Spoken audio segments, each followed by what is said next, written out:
Olá, queridos, é com muita alegria que começamos mais um vídeo aqui no nosso canal, no canal do blog Reflexões da Fé. Hoje eu quero trazer mais um Por Dentro da Bíblia. Fique conosco até o final desse vídeo.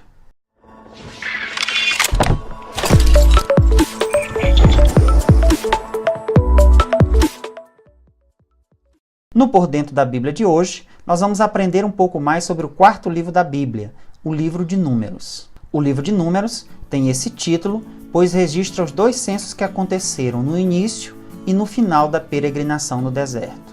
O autor do livro, nós não temos dúvida que é Moisés, assim como os demais livros do Pentateuco.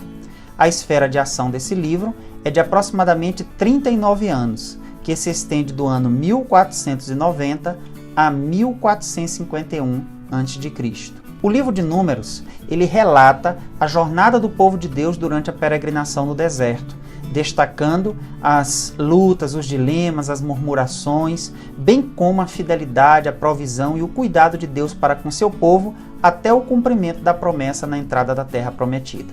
Nós podemos dividir esse livro em 3 jornadas principais. A primeira delas é a jornada que acontece no deserto do Sinai, que vai do capítulo 1 ao capítulo 9. Aqui nós temos o censo do povo, o censo do sacerdote, a descrição da lei, a oferta dos príncipes, a regulamentação da oferta dos príncipes, ou seja, dos cabeças das tribos, a consagração dos levitas, os descendentes de Levi, que ficavam responsáveis por todo o serviço do tabernáculo, e a primeira Páscoa após a saída do Egito, que teve como marca a nuvem guiando o povo durante o dia e a coluna de fogo guiando o povo durante a noite. É muito interessante, pois aqui fazia exatamente um ano daquele episódio do sacrifício dos cordeiros, e da morte dos primogênitos, a última praga que desencadeou na libertação do povo do cativeiro egípcio.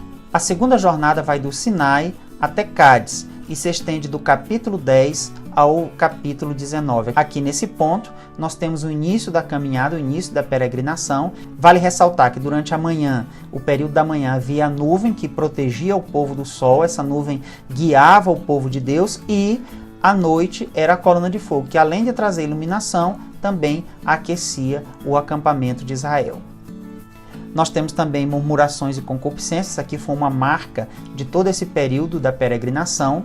Nós temos os 70 anciãos que ajudavam a Moisés na condução do povo.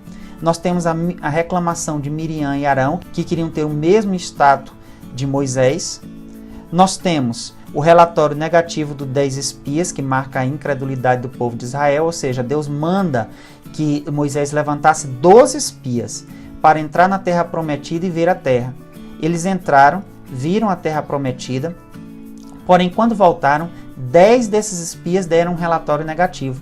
Eles se viram como gafanhotos diante do povo daquela região, que era um povo forte, eram alguns até gigantes, como a Bíblia relata, e eles se viram incapazes de tomarem posse daquelas terras. Porém, 2 espias, Josué e Caleb, deram um relatório positivo. Eles reconheceram as dificuldades, porém, eles reconheceram que se Deus mandasse que eles entrassem, com certeza Deus daria a vitória para eles naquela situação. Infelizmente, Moisés e o povo de Israel preferiram receber o relatório dos 10 espias, o relatório da incredulidade, do que o relatório dos 2 espias, Josué e Caleb. Isso fez com que nenhum dos adultos daquela geração, com exceção de Josué e Caleb, entrassem na terra prometida. Nós temos também a rebelião de Coré, Datã e Abirão. Eles se levantaram contra Moisés e a Bíblia diz que o Senhor fez com que a terra se abrisse e engolisse eles e as suas famílias. Nós temos ainda o estabelecimento das leis cerimoniais. Na terceira parte do livro, nós temos a jornada de Cádiz a Moabe, já na beira do Rio Jordão, que vai do capítulo 20 ao capítulo 36. Aqui nós temos narrado o pecado de Moisés, quando ele bate na rocha de Meribá, a morte de Miriam e Arão, a serpente de bronze. Por causa da incredulidade do povo, por causa da murmuração do povo, o Senhor mandou serpentes para o meio do arraial. Muitos israelitas foram mortos, outros foram picados, e o Senhor deu a direção para Moisés, quando ele intercedeu pelo povo, para que ele fizesse uma serpente de bronze, levantasse essa serpente no madeiro, e todos aqueles que tinham sido picados e olhassem para a serpente seriam curados. Isso já é uma alusão ao Filho de Deus levantado no madeiro pela redenção do povo. Aqui nós temos também o erro e a doutrina de Balaão. Balaão ele foi pago para amaldiçoar o povo de Israel. Aqui acontece aquele episódio interessante, que quando ele está indo para amaldiçoar o povo, a jumenta dele fala com ele e repreende ele. Deus usa a própria jumenta para falar com o profeta, mas ainda assim ele persiste no seu encalço, apesar de ter retrocedido algumas vezes, e acaba por trazer sobre si condenação por causa de ter amaldiçoado o povo do Senhor. Nesse trecho nós temos ainda relatada a idolatria no meio do povo. E quando o Senhor notifica Moisés a respeito dessa idolatria, Moisés manda matar todos aqueles que tinham sido envolvidos nesse episódio de idolatria entre o povo de Deus.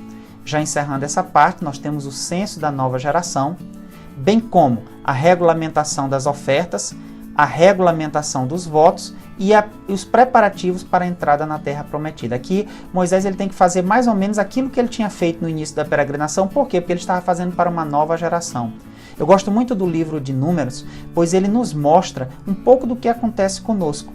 É de certa forma uma analogia com o que acontece com a igreja hoje, pois, assim como aquele povo tinha sido liberto do cativeiro egípcio, nós fomos libertos através de Cristo do cativeiro de Satanás, do cativeiro do mundo.